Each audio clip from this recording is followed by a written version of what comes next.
नमस्कार दोस्तों, DMV classes Rajasthan के डिजिटल प्लेटफॉर्म पर आप सभी का हार्दिक स्वागत है। चलिए दोस्तों, इसी क्रम में अपन आगे बढ़ते हैं। कल अपन ने कक्षा 12 की लेसन नंबर 6 खरीफ की फसलों के रोग उनके बारे में अपन ने जाना था और उसी कड़ी में अपन आगे बढ़ते हुए आज अपन जानेंगे बाजरे का अरगट या चेपा रोग के बारे में। ठीक है, चलिए दोस्तों शुरुआत करते हैं अपन। देखिएगा, बाजरे का जो अरगट रोग है और जो चेपा रोग है, नाम से ही अपन को पता चल रहा है कि चेपा रोग। ठीक है, यानी कि जो अपनी बाजरे की जो बालियां हैं उन पर गुलाबी रंग का शहदनुमा गुलाबी, हल्के गुलाबी रंग की चिपचिपे पदार्थ की बूंदे अपन को दिखाई देती है। इसकी वजह से अपन इस रोग को क्या बोलते हैं? चेपा रोग के नाम से जाना जाता है। ठीक है, नेक्स्ट अपन बात करते हैं अरगट। इसमें जो अरगट शब्द आया है, अरगट का मतलब होता है स्क्लेरोशियम।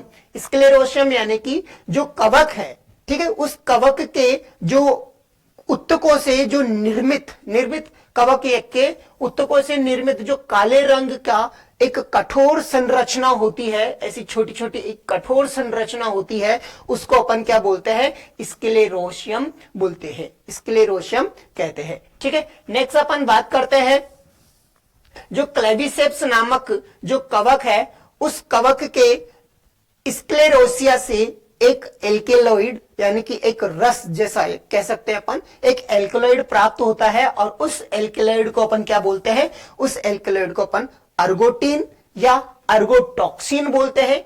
इसी अर्गोटॉक्सिन या अर्गोटिन को यदि कोई मनुष्य या फिर जानवर दाने या चारे के रूप में खा लेते हैं तो उनके अंदर अर्गोटिज्म नामक एक रोग हो जाता है।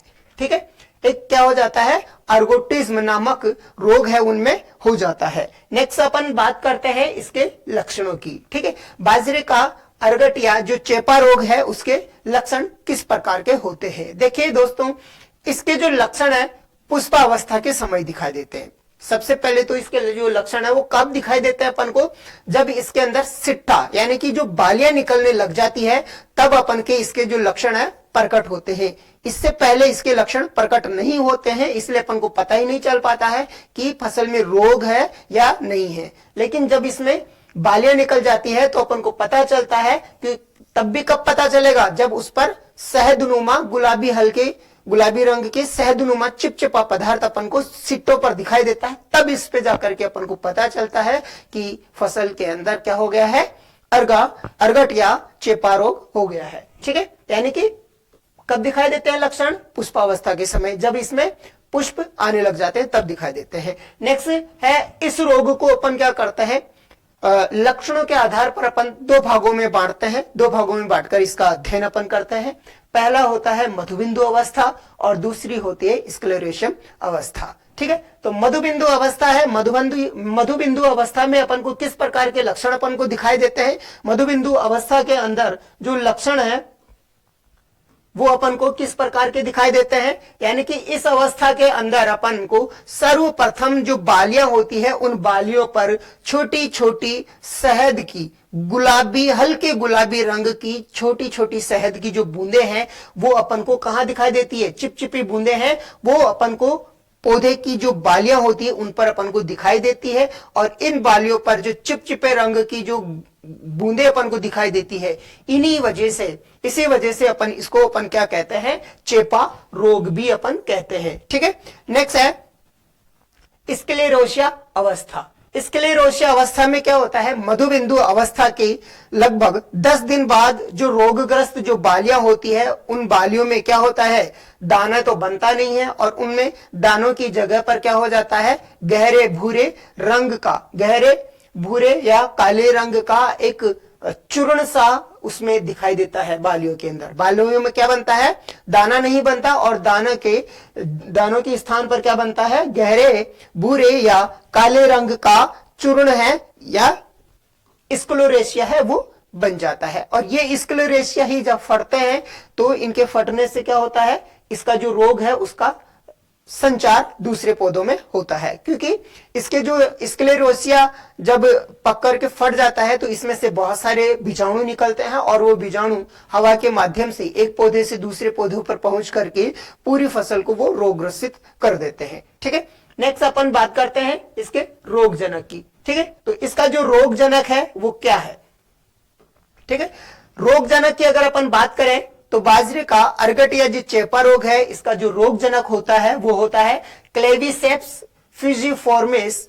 क्लेविसेप्स फ्यूजिफॉर्मिस नामक जो कवक होती है, इसका रोग कारक होता है जो पौधों में रोग फैलाने का कार्य करती है। नेक्स्ट है, यह रोग है वो मृदा जनित होता है, यानी कि मृदा के द्वारा ये रोग फैलता है, क्योंकि इसके जो जीवाणु है इस कवक के, ठीक है, यानी कि जो क्लेविसेप्स फ्यूजिफॉर्मिस नामक जो कवक होती है, इस कवक के जो बीजाणु हैं वो कहां रहते हैं? मृदा के अंदर पड़े रह जाते हैं और अनुकूल वातावरण मिलने पर क्या होते हैं? वो अंकुरित हो जाते हैं। अंकुरित होकर के एस्को बीजाणु का निर्माण करते हैं और एस्को बीजाणु क्या करते हैं? एस्को बीजाणु जब फटते हैं तो वो वायु के द्वारा नवजात पुष्पों पर पहुंच जाते हैं और वहां पहुंच करके रोग फैलाने का कार्य करते हैं। ठीक है, चलेगा, यानी कि मृदा में पड़े स्क्लेरोसिया जब बाजरे में पुष्पन के समय क्या होते हैं? वो अंकुरित हो जाते हैं। अंकुरित होकर के एस्को बीजाणु बनाते हैं।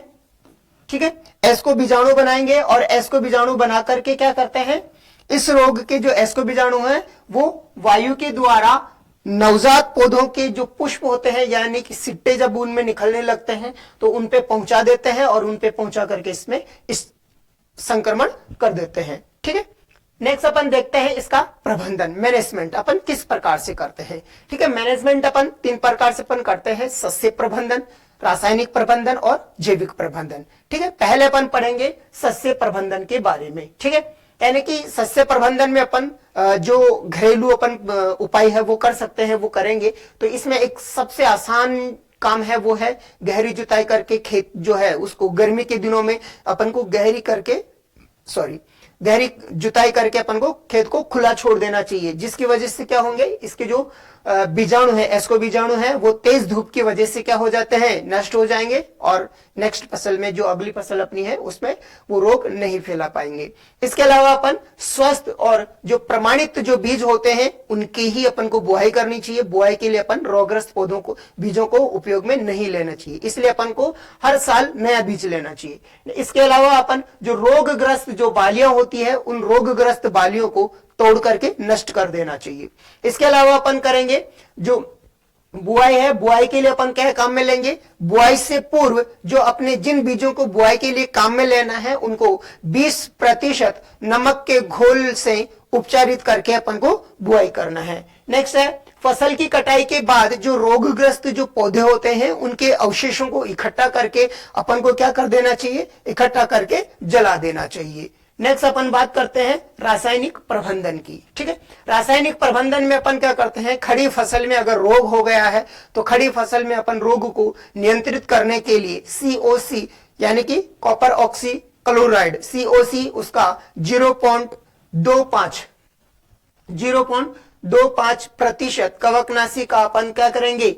घोल बना करके उसका स्प्रे भी अपन कर सकते हैं और उससे अपन को बीजोपचार भी कर सकते हैं। ठीक है, इसलिए अपन को क्या करना चाहिए? खड़ी फसल में अपन को करने के लिए अपन को COC का 0.25% का कवकनाशी का घोल बना करके उसका छिड़काव करना चाहिए, स्प्रे करना चाहिए। इसके अलावा बुआई, जब अपन बीजों की अपन बुआई करते हैं तो उसके समय अपन को क्या करना है? बीजोपचार कर लेना है। उसके बाद अपन को जब पौधे में फूल आने लगते हैं उससे थोड़ा सा पहले, यानी कि फूल आने से पहले अपन को COC जो है, कॉपर ऑक्सी क्लोराइड है या कार्बेंडाजिम 0.1% है, इनमें से किसी भी एक का घोल बना करके उसका स्प्रे करना चाहिए फूल आने से पहले। इसके अलावा 2 छिड़काव अपन को और करना है, तो वो करेंगे अपन 7 से 10 दिन के अंतराल पर, यानी कि पहला छिड़काव अपन फूल आने से पहले कर देंगे। उसके बाद में 2 छिड़काव जो अपन को करना है वो प्रत्येक या तो 7 दिन के अंतराल पर, प्रत्येक 7-7 दिन पर 2 छिड़काव कर दीजिएगा या 10-10 दिन पर 2 छिड़काव कर दीजिएगा। नेक्स्ट अपन बात करते हैं जैविक प्रबंधन की। ठीक है, जैविक प्रबंधन में अपन क्या करते हैं? जैविक प्रबंधन में ये जो अपना जो इस रोग को फैलाने वाली जो कवक है, उस कवक का एक कवक है फ्यूजेरियम सम्बुशिनम।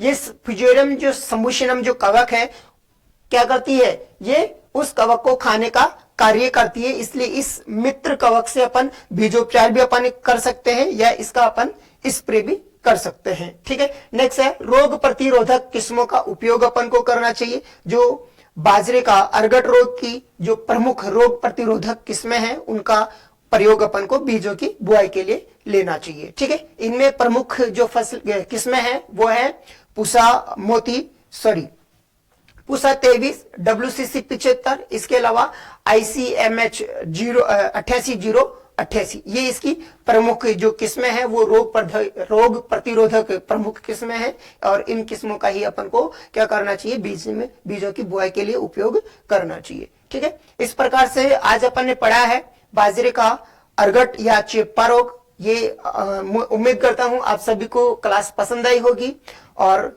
आप ज्यादा से ज्यादा इस क्लास को अपने दोस्तों के साथ शेयर करिएगा और चैनल को सब्सक्राइब करिएगा। ठीक है, थैंक यू।